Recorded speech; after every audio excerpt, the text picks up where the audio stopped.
Mi mejor amiga saboteó todas mis relaciones sin que me diera cuenta. Historia completa. Hola, soy Valeria, tengo 27 años, y durante casi toda mi vida pensé que tenía una hermana elegida, hasta que descubrí que era la persona que más daño me estaba haciendo. Esta es la historia de cómo mi mejor amiga saboteó todas mis relaciones sin que yo lo notara. Conocí a Laura cuando teníamos 11 años. Era la típica niña extrovertida, divertida y con una personalidad magnética que hacía que todos quisieran estar cerca de ella. Nos hicimos inseparables al instante. Íbamos juntas a todas partes, dormíamos en casa de la otra, compartíamos secretos, incluso nuestras familias llegaron a tratarnos como hermanas. Y así crecimos, adolescencia, fiestas, primeras salidas, todo juntas. Cuando tuve mi primer novio serio a los 17, ella fue la primera en saberlo. Al principio parecía feliz por mí, pero pronto empezó con pequeños comentarios. ¿Estás segura de que él te quiere?, decía en tono de broma.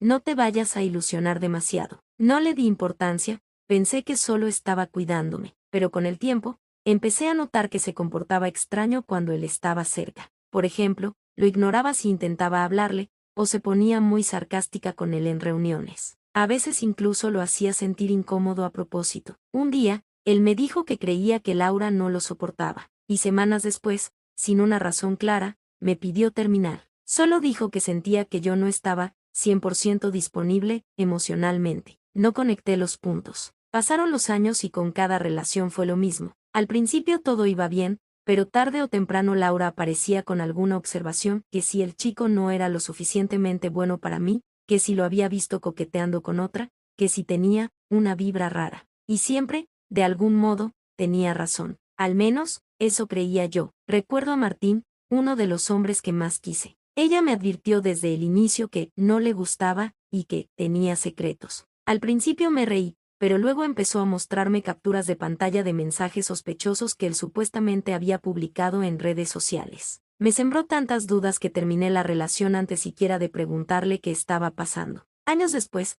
me enteré por amigos en común que Martín estaba devastado, que nunca entendió por qué lo había dejado, y que jamás había publicado nada. Fue un patrón constante. Con cada nueva relación, Laura encontraba la forma de meter cizaña. A veces con comentarios, a veces con mentiras pequeñas, a veces exagerando detalles que no tenían importancia. Y lo más irónico de todo es que siempre terminaba llorando en su hombro, agradeciéndole por abrirme los ojos. Nunca sospeché de ella porque la veía como a una hermana, porque pensaba que si alguien quería verme feliz, era Laura. Pero todo cambió hace un año. Conocí a Daniel, y por primera vez en mucho tiempo, sentí que algo iba en serio. Era respetuoso, cariñoso, atento, y sobre todo, genuino. Y al principio, para mi sorpresa, Laura no dijo nada negativo. Incluso parecía apoyarnos. Hasta que, de repente, empezó a distanciarse. Dejaba de contestarme mensajes, cancelaba planes, ponía excusas. Cuando le preguntaba si pasaba algo,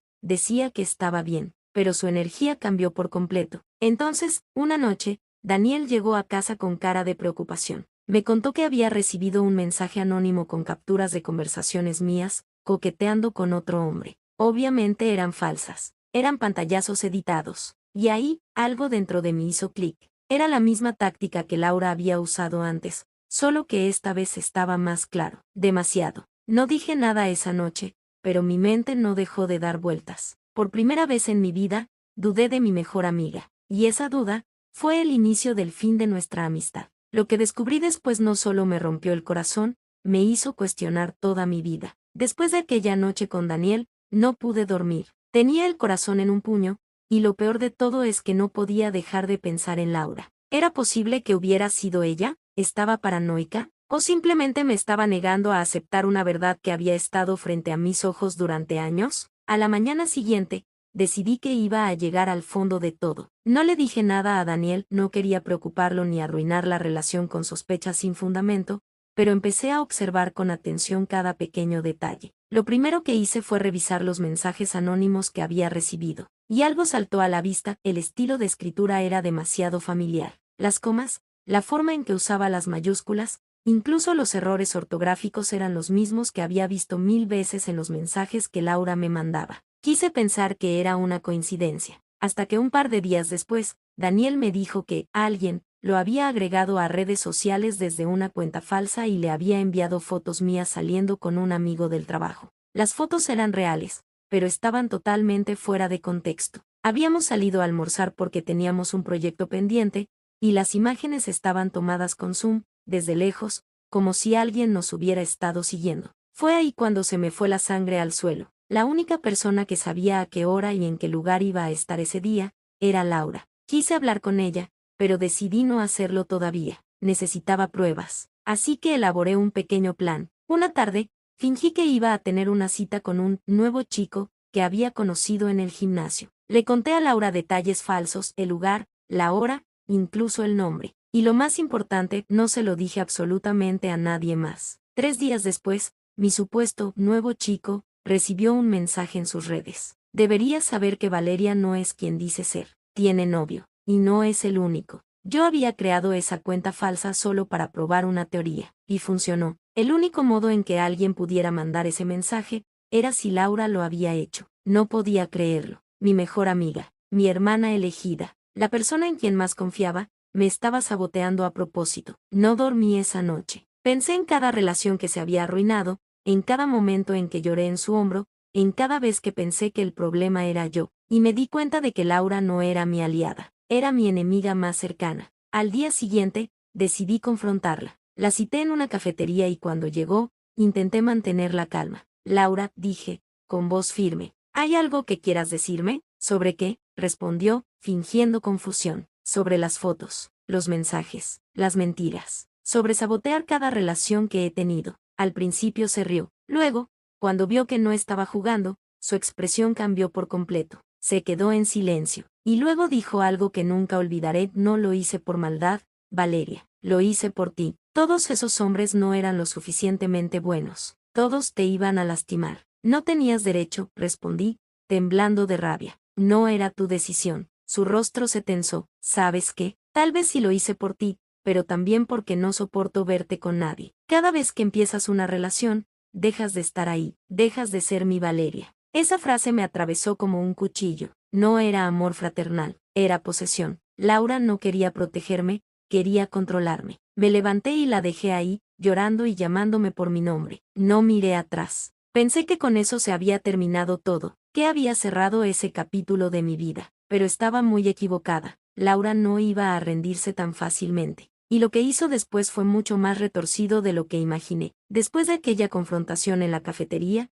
pensé que por fin podría respirar tranquila. Había soltado el peso de años de manipulación y estaba decidida a alejarme definitivamente de Laura. Pero lo que no sabía era que para ella, nuestra amistad no había terminado, al menos no en su mente. Los primeros días fueron extrañamente silenciosos. No recibí mensajes, llamadas ni intentos de contacto. Bloqueé sus redes, eliminé su número, incluso le pedí a mis amigos cercanos que no le dijeran nada sobre mí, pero la paz duró poco. Una noche, salí con Daniel a cenar. Habíamos estado trabajando en reconstruir nuestra relación después de tanto drama, y por primera vez en meses sentía que todo estaba volviendo a su lugar. Pero cuando regresé a casa, encontré algo en mi buzón un sobre sin remitente, con fotos impresas de mí y Daniel, tomadas desde la distancia. Había notas escritas a mano con frases como: él te va a dejar, igual que todos, sé cosas de él que tú no sabes. Mi corazón se aceleró. No era solo obsesión, era acoso. Intenté ignorarlo, pero los mensajes siguieron llegando. A veces aparecían en el parabrisas de mi coche, otras veces en la puerta de mi trabajo, siempre anónimos, pero en el fondo, yo sabía quién estaba detrás. Laura. Una tarde, Daniel llegó a mi casa con el rostro desencajado. Me mostró su teléfono. Alguien le había enviado capturas falsas de conversaciones en las que yo hablaba con otro hombre. Fotos editadas, mensajes manipulados, todo un montaje. ¿Esto es una broma?, preguntó con la voz temblorosa. No, por supuesto que no, le dije. Es ella. Tiene que ser Laura. Daniel me creyó, pero el daño estaba hecho. La duda se había sembrado. Empezamos a discutir por cosas pequeñas, a desconfiar el uno del otro. Yo vivía con el miedo constante de que ella estuviera vigilándome, y él empezó a sentirse agobiado por la situación. Entonces decidí hacer algo que nunca pensé que tendría que hacer. Fui a la policía. Les mostré las cartas, las fotos, los mensajes. Me dijeron que mientras no hubiera una amenaza directa o evidencia clara de que era ella, poco podían hacer. Estaba sola. Una noche, mientras llegaba a casa, Vi a una figura parada frente a mi edificio. Mi corazón dio un vuelco, era Laura. Tenía el rostro demacrado, el cabello despeinado y una mirada que no había visto nunca. Tenemos que hablar, dijo, dando un paso hacia mí. No tenemos nada que hablar, respondí, retrocediendo. Tú no entiendes, gritó. Yo te salvé, te he cuidado toda la vida, y ahora me tratas como si fuera una extraña. Quise entrar corriendo, pero antes de que pudiera reaccionar, ella sacó algo de su bolso, era una pulsera que yo había perdido hacía años. Siempre la guardé, susurró, para recordarme que algún día ibas a entender que estábamos destinadas a estar juntas, que nadie más te va a amar como yo. Aquello no era amistad, era obsesión. Llamé a la policía en cuanto logré entrar al edificio. Laura se marchó antes de que llegaran, pero desde ese día, todo cambió. Instalé cámaras, cambié mis rutinas y hasta pensé en mudarme. Daniel intentó ser paciente, pero el estrés empezó a consumirnos. Un día, simplemente me dijo, no puedo vivir con esta sombra detrás de nosotros. Te amo, pero necesito paz. Y se fue. En cuestión de semanas, perdí a mi novio, mi tranquilidad y lo que alguna vez creí era una amistad irrompible. Todo por una persona a la que quise como a una hermana. Pero lo peor aún estaba por venir, porque Laura no había terminado conmigo, y su último movimiento iba a ser el más devastador de todos. Después de que Daniel se fue, me quedé con un vacío difícil de describir. No era solo el final de una relación, era la confirmación de que Laura había ganado. Había conseguido lo que parecía querer desde el principio, aislarme. Y aunque lo odiaba, una parte de mí todavía no lograba entender cómo habíamos llegado a ese punto. Intenté seguir con mi vida. Cambié mis horarios, borré todas mis redes sociales y me mudé a un nuevo apartamento en otra parte de la ciudad. Pasaron 2 meses sin señales de ella, y poco a poco comencé a creer que tal vez, solo tal vez, había decidido dejarme en paz. Pero estaba equivocada. Una mañana, recibí un correo electrónico desde una dirección que no reconocía. El asunto decía, tienes que saber la verdad. Dentro había capturas de pantalla de conversaciones mías con antiguos novios, mensajes personales, incluso fotos que solo estaban guardadas en mi nube privada. El remitente había accedido a todo, y entre los archivos, había uno que me dejó helada, un documento con mi nombre completo, mi número de seguro, dirección, contraseña de antiguas cuentas. Todo. Laura no solo me vigilaba, me había hackeado. Fui directamente a la policía, pero me dijeron que sin pruebas concretas que la vincularan con el hackeo, no podían proceder. El problema era que, aunque yo sabía que era ella, todo lo que tenía eran sospechas. Una semana después, las cosas se pusieron peores. En mi trabajo, comenzaron a circular correos anónimos con capturas de conversaciones íntimas que yo había tenido con Daniel. Incluso había mensajes inventados en los que supuestamente hablaba mal de mis compañeros. La consecuencia fue inmediata, me llamaron a recursos humanos,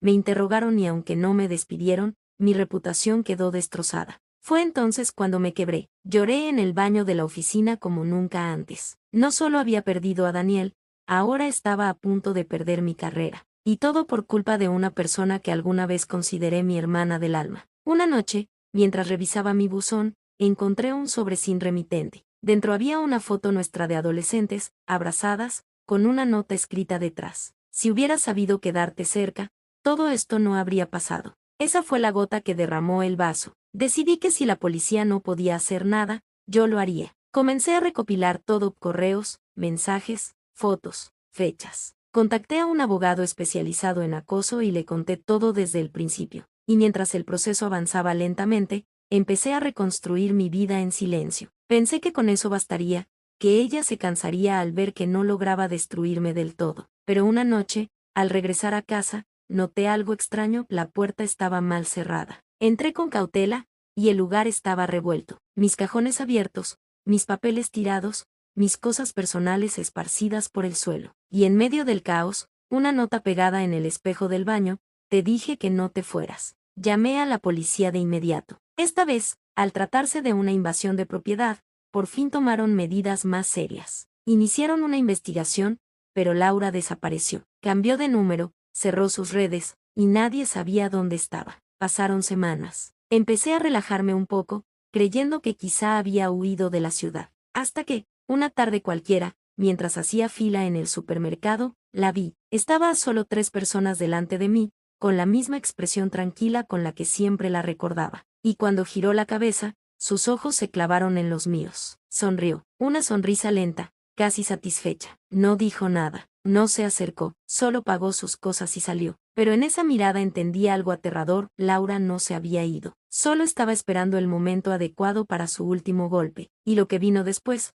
fue incluso más cruel que todo lo anterior. Después de verla en el supermercado, no dormí en paz durante semanas. Cada ruido en la noche me ponía en alerta, cada sombra en la calle me parecía ella. Cambié cerraduras, instalé cámaras, incluso adopté un perro para sentirme más segura. Pero el verdadero problema era psicológico. Laura seguía viviendo dentro de mi cabeza. Comencé a ir a terapia porque ya no sabía distinguir entre paranoia y realidad. La psicóloga fue clara: estaba viviendo un trauma por manipulación emocional prolongada. Y lo peor, según ella, era que Laura conocía cada uno de mis puntos débiles, y los estaba usando uno por uno. Intenté seguir con mi vida de la forma más normal posible, pero entonces empezaron a pasar cosas extrañas otra vez. Una mañana mi coche apareció con las llantas rajadas. Al día siguiente, recibí flores en el trabajo con una nota que decía: extraño nuestras charlas. Y una noche, cuando estaba por dormir, mi teléfono sonó con un mensaje desde un número desconocido: ¿ya le contaste a tu nuevo novio lo que hiciste con Daniel? Lo peor de todo era que no tenía nuevo novio. Ni siquiera estaba saliendo con nadie. Era simplemente Laura intentando asustarme. Hasta que un día fue demasiado lejos. Un sábado por la tarde, cuando regresé de hacer compras, encontré la puerta de mi apartamento entreabierta. El perro ladraba sin parar desde adentro. Entré con el corazón en la garganta, y lo que vi me hizo temblar. Sobre la mesa del comedor había un álbum con fotos de toda mi vida. No mío, sino de ella y de mí. Fotos desde la secundaria, capturas de pantalla de mis publicaciones, selfies que nunca le había mandado a nadie. Y al final del álbum, pegada con cinta, una carta escrita a mano: te conozco más de lo que tú misma te conoces. Y si no vas a ser parte de mi vida, entonces tampoco vas a tener una. Esa frase cambió todo. Ya no se trataba de acoso, ni de venganza, ni siquiera de celos. Era una amenaza directa. Llamé a la policía de inmediato. Esta vez, con el historial de incidentes, las pruebas del allanamiento y la carta, tomaron medidas mucho más firmes. Se emitió una orden de alejamiento. Pusieron vigilancia cerca de mi edificio. Y por primera vez en meses, sentí que la ley estaba de mi lado. Pero Laura seguía siempre un paso adelante. Una semana después de la orden, recibí una llamada de Recursos Humanos. Alguien había enviado un correo con supuestas pruebas de que yo filtraba información confidencial de la empresa. Era completamente falso, pero bastó para que me suspendieran mientras investigaban. En el mismo correo había un archivo adjunto con un solo texto: te dije que no podías escapar. Fue el punto de quiebre. Decidí que no podía seguir esperando a que ella hiciera el siguiente movimiento. Había perdido a Daniel, mi paz mental, casi mi trabajo, y ahora amenazaba con destruir lo poco que quedaba. Con ayuda de mi abogado y de la policía, acordamos una trampa. Sabíamos que Laura no podía resistirse a aparecer si creía que todavía tenía el control. Así que publiqué en una red social nueva, que sabía que ella vigilaba, un post falso diciendo que estaba saliendo de la ciudad por un fin de semana y que dejaría el apartamento vacío. La noche siguiente, una alerta de la cámara me despertó: alguien estaba intentando forzar la ventana del baño. Llamé a la policía, que llegó en menos de 5 minutos. Cuando entraron, la encontraron dentro de mi casa, tranquila, sonriendo, con una caja en las manos. Dentro había recuerdos míos, cartas antiguas que yo le había escrito, y una nota nueva: ya no quiero lastimarte, solo quiero que seamos como antes. Fue arrestada en el acto. El juicio tardó meses, pero finalmente fue condenada por acoso, allanamiento y violación de privacidad. No la volví a ver desde entonces. Pensé que todo había terminado, pero justo cuando creía haber recuperado mi vida, recibí un sobre sin remitente en mi buzón. Dentro había una sola frase escrita con su letra: esto no ha terminado. Esa simple frase volvió a poner todo de cabeza. Y lo que ocurrió después fue lo más perturbador y doloroso de toda esta historia. Han pasado 2 años desde que Laura fue arrestada. 2 años desde aquella última carta que decía: esto no ha terminado. 2 años en los que, sinceramente, he vivido con una mezcla constante de miedo, rabia y desconfianza. Y aunque al principio juré que no dejaría que ella siguiera controlando mi vida, la verdad es que lo hizo. Cada vez que alguien se acercaba a mí con buenas intenciones, dudaba. Cada vez que alguien me mostraba cariño, sospechaba. Laura no solo saboteó mis relaciones románticas, saboteó mi capacidad de confiar. Intenté empezar de nuevo, me mudé a otra ciudad, cambié de trabajo, incluso usé un nombre diferente en redes. pero el trauma que deja una persona manipuladora no se va con un simple cambio de entorno. A veces, en medio de la noche, juraba escuchar su voz llamándome por mi apodo. A veces, cuando revisaba mis mensajes, sentía un pequeño ataque de pánico si veía un número desconocido. Y entonces, lo que más temía ocurrió. Una tarde cualquiera, mientras regresaba del trabajo, vi a alguien parada en la esquina de mi calle. Tenía un gorro, gafas de sol y el rostro cubierto con una bufanda, pero esa postura, esa forma de inclinar la cabeza, lo supe al instante. Era ella. No sé si me estaba vigilando o si fue una coincidencia, pero cuando nuestros ojos se cruzaron,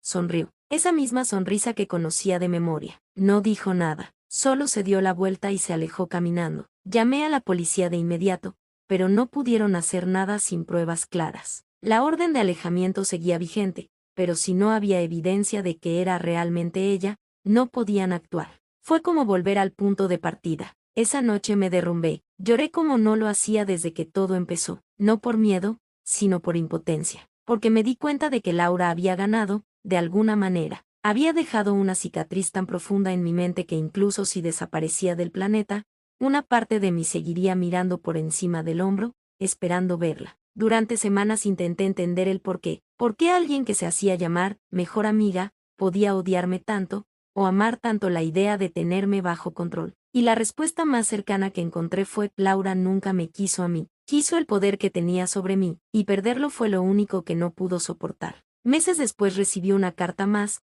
esta vez a través de su abogado. Quería disculparse. Decía que estaba en terapia, que había sido diagnosticada con un trastorno obsesivo y que estaba trabajando en convertirse en una mejor persona. Rompí la carta sin leerla completa, no porque no creyera en las segundas oportunidades, sino porque entendí que su perdón ya no significaba nada. No podía sanar lo que destruyó. Hoy, al contar esto, puedo decir que ya no odio a Laura, tampoco la temo, pero sí lamento profundamente no haber visto antes las señales. Las pequeñas mentiras, los comentarios pasivo-agresivos, los consejos disfrazados de preocupación. A veces, la traición no viene de un enemigo, sino de quien más juró amarte. Y si algo aprendí de todo esto es que el amor, sea de amistad o de pareja, nunca debe sentirse como una jaula. Laura intentó arruinar mis relaciones, pero lo que realmente destruyó fue la suya conmigo. Y por más que lo intente, jamás volverá a tener el lugar que un día tuvo. Tal vez siga mirándome desde alguna esquina. Tal vez nunca deje de acecharme en silencio, pero ya no puede tocar lo que más le duele, mi paz, porque ahora,